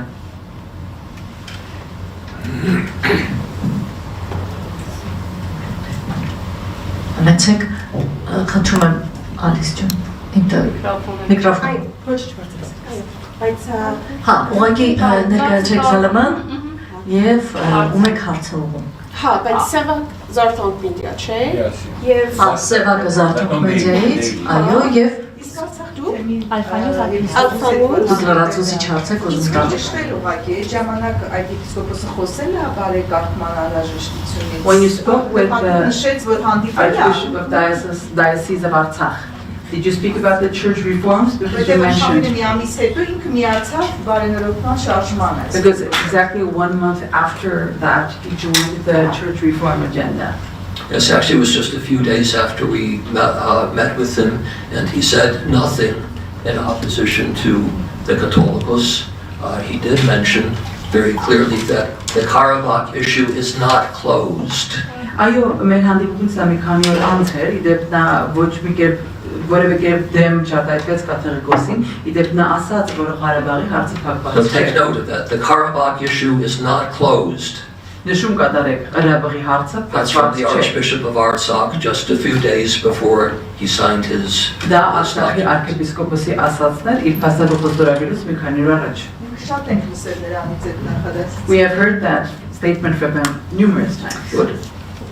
Բարի Այսօր է Մանյա Պողոսյան հարցս Էրիխ Պորտայբորին է ուղված։ Դուք նշեցիք, որ դուք խոսեցիք արցախցիների խնդրից, նշեցիք, որ Հայաստանում Արցախի հարցը համարվում է փակված, բայց ձեր խոսքում նշեցիք, որ դուք այլ իրականություն եք տեսնում, ինչպես եք պատկերացնում Արցախի վերադարձը, ձեր տեսլականը խնդրում եմ ներկայացնել, որովհետև հայաստանյան իշխանությունները ասում են, որ այս պահին իրատեսական չեն արցախցիների վերադարձը եւ ընդհանուր առմամբ դուք միջազգային հարթակներում արցախցիների վերադարձի հարցը բարձրաձայնում եք թե ոչ եւ արդյոք նաեւ նախատեսվում է անազատության մեջ գտնվող մյուս 3 arczepiskoposներին այցելել թե ոչ։ You mentioned about the Artsakh issue and that you said that even though it is said in Armenia that the issue is closed, the Nagorno-Karabakh issue, you believe it is not closed.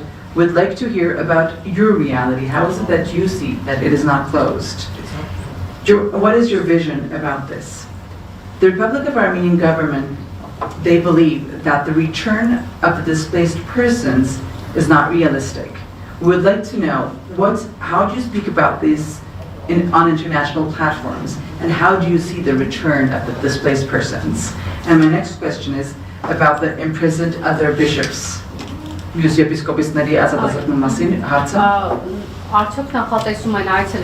be visiting the other archbishops and bishops who are imprisoned? Is my next question. Thank you for the question. I mean, when I mentioned 2023 in September when that happened there in Artsakh,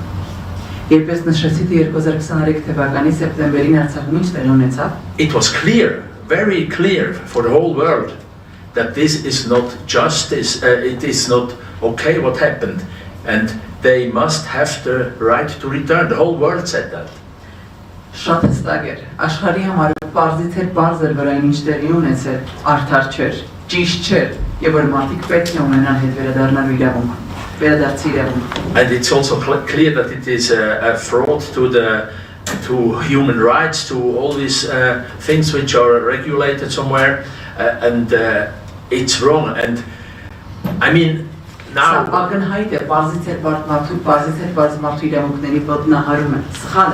And now, if 2.5 years later or 3 years later, one person here says it's closed.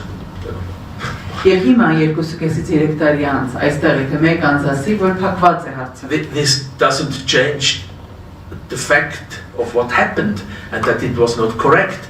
and that it is a fraud, that it was even criminal.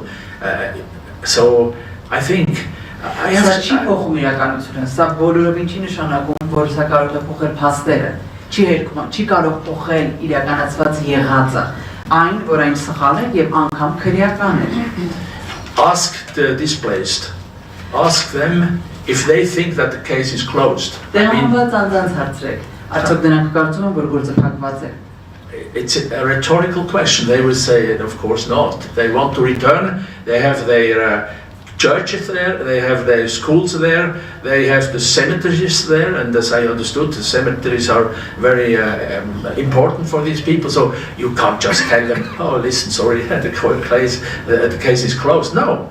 Սա հրետորական հարց է։ Ոչ, նրանք ասեն գործը փակված չէ բոլորովին։ Նրանք ուզում են վերադառնալ։ Նրանց եկեղեցիներն են այնտեղ, նրանց դպրոցներն են այնտեղ, գերեզմանոցներն են այնտեղ եւ հասկանում են, որ այս ժողովրդի համար շատ կարեւոր են իրենց համար իրենց գերեզմանատները։ Ուստի պարզապես ասել, որ փակված է, ոչ, չի կարող այդպես լինել։ And that's why we have our peace, Swiss Peace Initiative for Nagorno-Karabakh committee. And as long as we are sure, or we believe that this thing is not closed, we will fight for it. And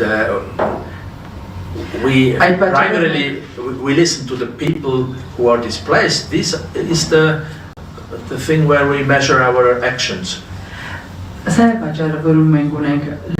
Լեռնային Ղարաբաղի համար շվեյցարական խաղաղության հանձնաժողովը այնքանով որքանով որ մենք վստահ ենք եւ հավատում ենք որ գործը փակված չէ մենք կպայքարենք դրա համար մենք լսում ենք տեղահանված անձանց եւ նրանց ասածն է որ մեզ առաջ տանելու շարժարիթ է անիսան I mean, I come from a democratic country, and there we don't have somebody saying something is like that and that. Then we ask the people, what do you think? And here it would be good to ask the direct involved and ask them, listen, is for you the case closed? You don't want to return, okay? And if all of them say, oh, it's okay, we can close the case, then we will stop to be active. Ես գալիս եմ ժողովրդավար երկրից, այնտեղ ինչ-որ մեկը չի ասում այսպես պետք է լինի կամ այնպես, այնտեղ հարցնում ենք ժողովրդին և այն ժողովրդին ովքեր ներգրավված են, ինչ է կարծում, ձեզ համար գործը փակված է, եթե չեք ուզում վերադառնալ, բարի խնդիր չկա այդ բարագայում, կփակենք հարցը։ Just wanted to say something very simple. Ուզում եմ մեկ շատ պարզ մի բան ասել։ And that is, human rights are never closed. Մարդու իրավունքները երբեք չեն փակվում։ If the fundamental human rights of the people of Nagorno-Karabakh can be closed today, եթե Լեռնային Ղարաբաղի ժողովրդի հիմնարար իրավունքները կարող են փակվել այսօր, your human rights can be closed tomorrow. Ձեր մարդու իրավունքները կարող են փակվել վաղը, and closed by the state. Եվ կարող են փակվել պետության կողմից։ I want to add something else. If now you say the case is closed, we don't care anymore, okay? We have to look into the future and Nagorno-Karabakh, okay, we forget that. Եթե դուք այսօր ասեք, որ այո, գործը փակված է, դա մեզ այլևս շատ չի հուզում, մենք ուզում ենք առաջ նայել, This would be a very, very, very bad signal, for example, in direction of Azerbaijan. Սա Ադրբեջանի ուղղությամբ շատ եւ շատ վատ ազդակ կլինի։ You know what will happen next? Գիտեք հաջորդ ինչ տեղի կունենա։ Let's say, oh, we can do such things. Nothing happens. There is a little bit noise, and then when the case is closed, let's take Megri in the south. Նրանք ասեն, դե ինչ, մենք կարող ենք ինչ ուզում ենք անել, ոչ մի բաներ տեղի չունենում։ The Sangesur corridor. Մի քիչ մուկ բարձրացրեցին, բայց կարծես ոչինչ չի լինում։ Կարող ենք հիմա Մեղրին անցնել, Զանգեզուրի միջանցքին, հարավին։ And I tell you something else. Եվ ասեմ ձեզ մեկ բան եւս։ If this continues like that, then in 50 years Armenia as a nation will not exist anymore. Եթե սա այսպես շարունակվի, 50 տարի անց Հայաստանը որպես ազգ գոյություն չի ունենա։ I don't know if I have asked enough, if I have answered enough. Չգիտեմ արդյոք բավարար պատասխանեցի ձեր հարցին։ Սրբազանների պես Archbishops, are you going to be visiting the archbishops?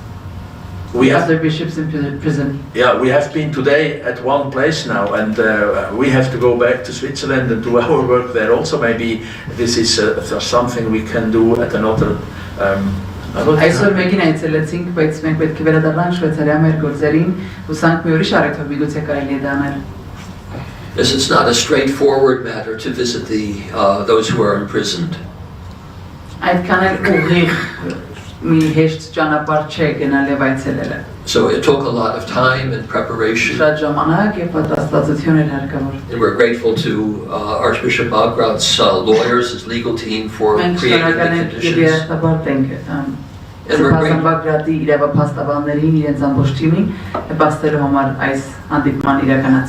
we're grateful to the Ministry of Justice and for facilitating the visit, for processing all of the documentation correctly, and to the prison guards for being courteous and respectful. Մենք շնորհակալ ենք նաև արտադրության նախարարությանը, որ կազմակերպեցին բոլոր փաստաթղթավորումը հավուր պատշաճի, ինչպես նաև բանդապահներին ենք շնորհակալ, որոնք ամենայն հարգանքով են վարվում իրենց հետ։ But we will, on future visits, make every effort to visit others who are imprisoned. Բայց մեր ապագա այցերի ընթացքում ամեն ջանք գործադրենք այցելելու նաև այլոց ովքեր բանդարկված են։ And we will encourage others to do so. Եվ կքաջալերենք ուրիշներին, որ եւս այդպես վարվեն։ Western embassies should be visiting the prisoners. Պետք է արևմտյան դեսպանությունները նրանք եւս այցելեն բանդարկալներին։ As far as we know, they have not been doing so, apart from the Canadians, because of the citizenship of Archbishop Bagrat. Որքանով գիտենք, այդ մյուս դեսպանություններից այցելուներ չեն եղել բացառությամբ կանադական դեսպանատանը, քանի որ գիտենք, որ arczepiskopos Bagrata կանադայի քաղաքացի է։ We want to encourage all of those in the religious freedom, international religious freedom, to visit the prisoners. Քաջալերում ենք բոլորին, ովքեր զբաղվում են կրոնական ազատությամբ եւ միջազգային կրոնական ազատությամբ զբաղվող կազմակերպությունների այցելելու բանդարկալներին։ So while time doesn't allow us to do more on this particular visit, we will continue to make every effort to show our solidarity with those imprisoned in prison.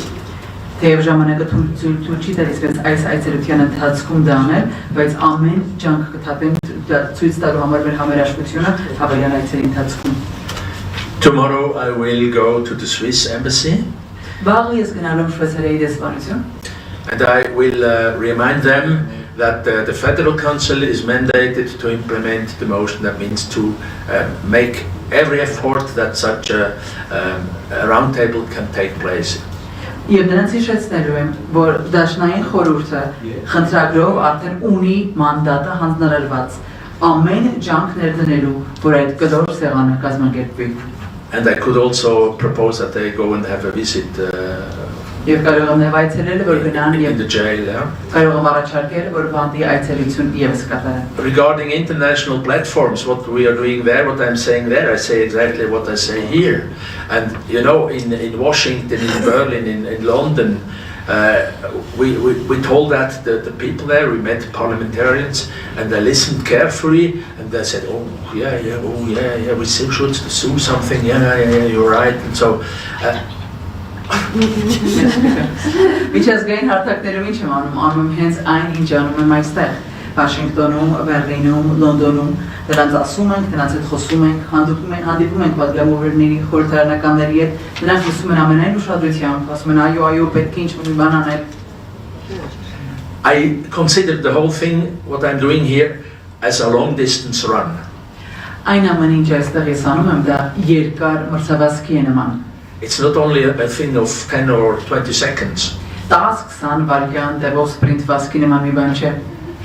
We try hard and stay and try hard, and we will tell everywhere the same. And I hope and pray that one day there comes, there is so much on the international radar regarding this topic that something will happen.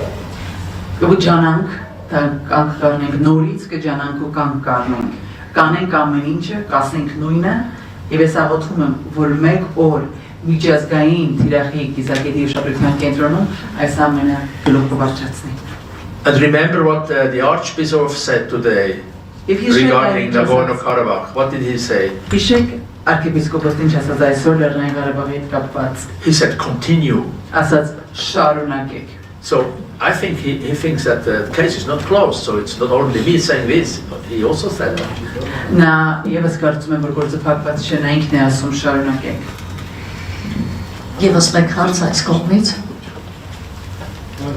Զլմա եւ մեղոված հարցը։ Հաջողություն Զգար Խաչատրյան, հարցը ուղղում են պարոն Նայք Էլմերին եւ Ողտերբովին։ Տեսեք, նախկին իշխանությունների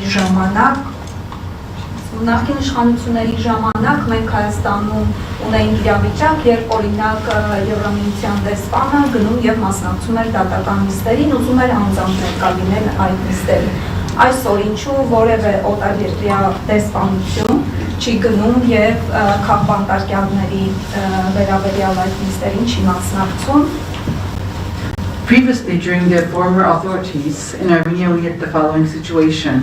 The EU ambassador or other representatives of embassies, they themselves would go to the proceedings and participate personally. Why aren't there any members from the embassies or the EU participating in the proceedings currently? Եվ մեկ հարցեր ունեմ, գուցե հնչեցնեմ նոր։ The second question.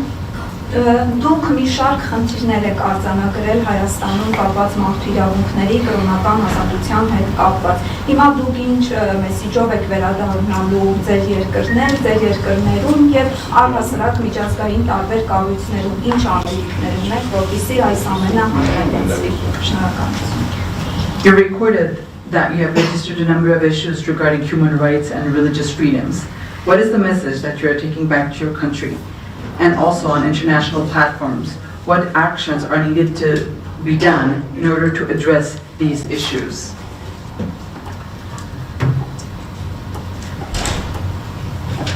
Okay, with regard to the first question, one has to ask and should ask the Western embassies.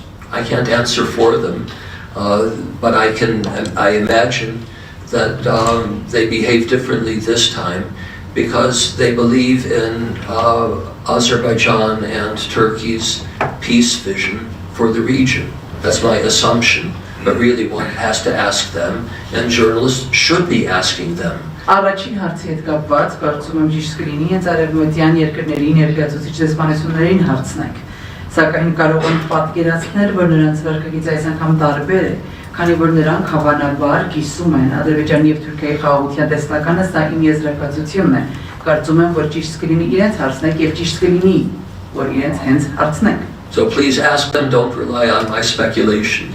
Խնդրում եմ իմ շարքումների վրա մի հիմնվեք եւ նրանց անձամբ հարցրեք։ And then what are we going to ask for the international community when message are you going to take? Leave here? Well, the message is not really our message.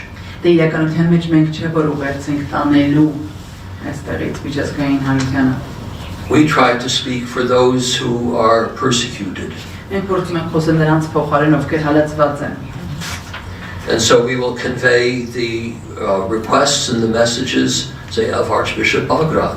Օրինակ մենք archiepiscopos Bagratի խնդրանքները կփոխանցեն։ To make it clear to the President of Azerbaijan and the Prime Minister of Armenia that the US will not accept the persecution of the Apostolic Church as the price of peace. Նստակացելու, որ ԱՄՆ-ն չի հանդուրժի հայրաքրական եկեղեցու հալածանքը, սա հստակ ներկայացնել թե վարչապետին, թե Ադրբեջանի ղեկավարին։ That the prisoners in both Baku and in Yerevan should be released.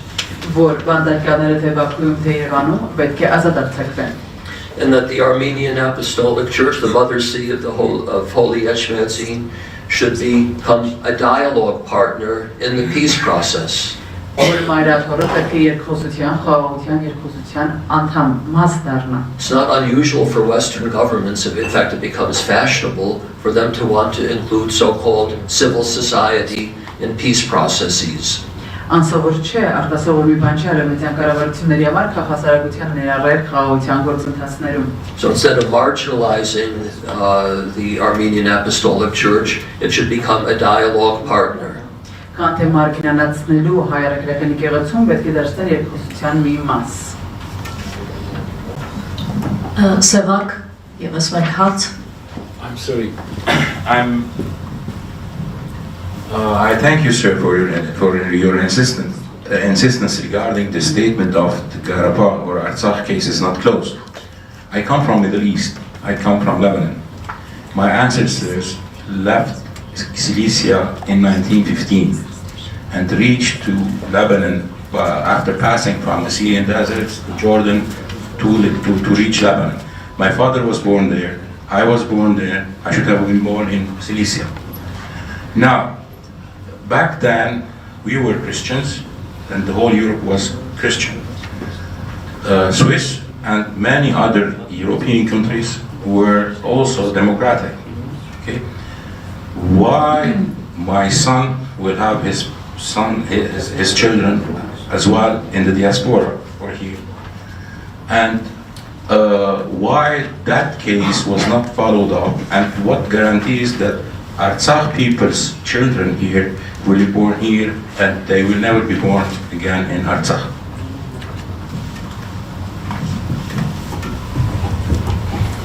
Well, there are no guarantees that this history will not repeat itself for those that have been displaced from Artsakh. That's our concern, that there is a historic process. Մենք չենք կարող որևէ կերպ երաշխավորել, որ պատմությունը չի կրկնվի, որևէ երաշխիք չկա արցախցիների համար, որ նույնը չի կրկնվի։ Դա մեր մտահոգությունն է։ We see the ethnic religious cleansing of Karabakh as part of a historical process of genocide. Մենք համարում ենք Արցախի էթնիկ կրոնական զտումը ավելի մեծ պատմական ցեղասպան գործունեության մի բաղադրիչ։ And what happened between 1915 and 1918 was just the high point of a process of genocide that actually started beforehand. 15-ից 18 թվականների տեղի ունեցած ցեղասպանությունը ընդհանրապես գագաթնակետ էր, մի ավելի մեծ ընդարձակ ցեղասպան գործունեության, որը սկսել էր շատ ավելի վաղ, քան այդ թվականներին։ And if one looks at the behavior of Turkey and Azerbaijan historically, you can see that they do not accept Armenian political agency. Եվ եթե մենք դիտարկենք Հայաստանի եւ Թուրքիայի եւ Ադրբեջանի պատմական դիրքորոշումը Հայաստանի հետ կապված, նրանք որևէ կերպ չեն ընդունում հայկական քաղաքականությունը, իրենց դերը, իրենց կարողությունները, բոլորովին։ And an Armenian national state, independent state, represents political agency. Իսկ երբ Հայաստանը ունի պետականություն, դա արդեն իսկ իրենց համար քաղաքական հակառակող ուժ է։ So all we can do is to continue our work to speak to people in Armenia, to try to encourage the national spirit here, and try to do our advocacy work abroad. We can provide no guarantees, but what we do know for sure is that if we don't do our part, history will for sure repeat itself.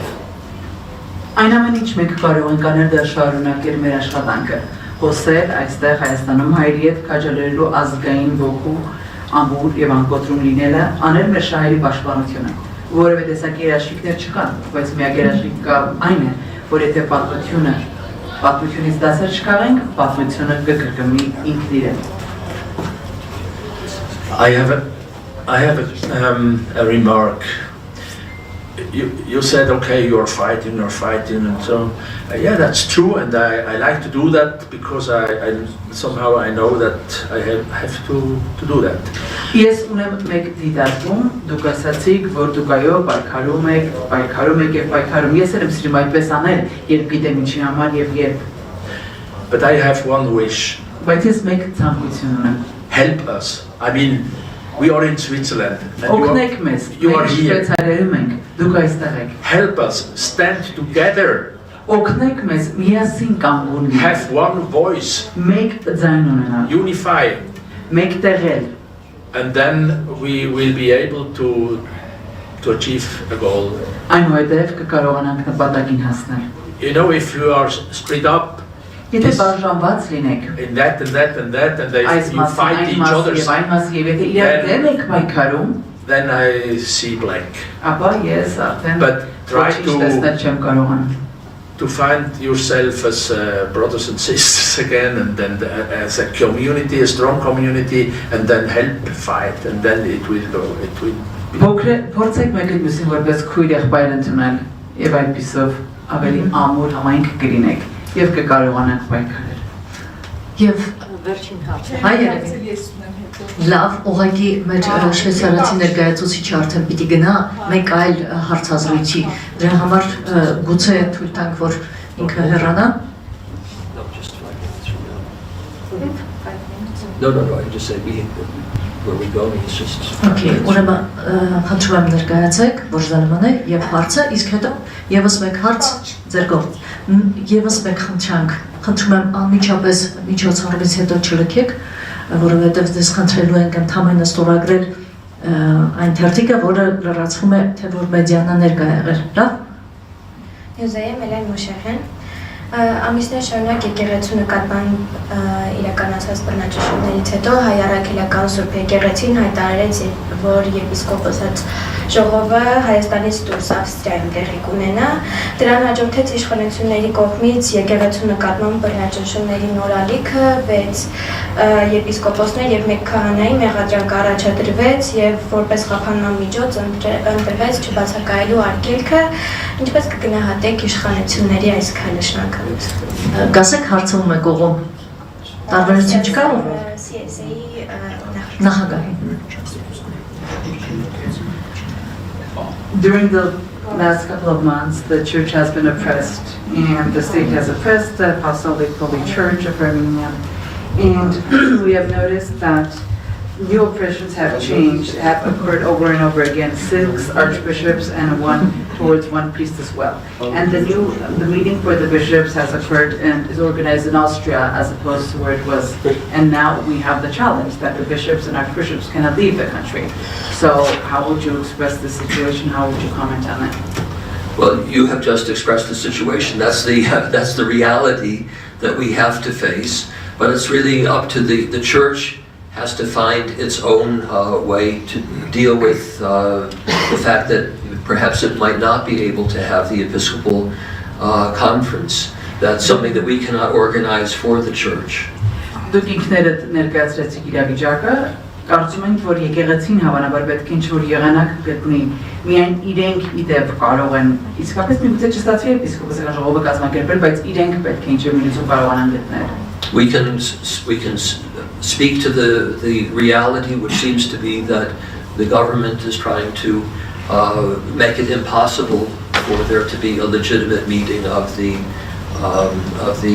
bishops in Austria. Մենք իրականությունից որ տեսնում ենք թվում է, որ կառավարությունը կարծես փորձում է աննարին դարձնել եպիսկոպոսական այս հանդիպումը Ավստրիայում։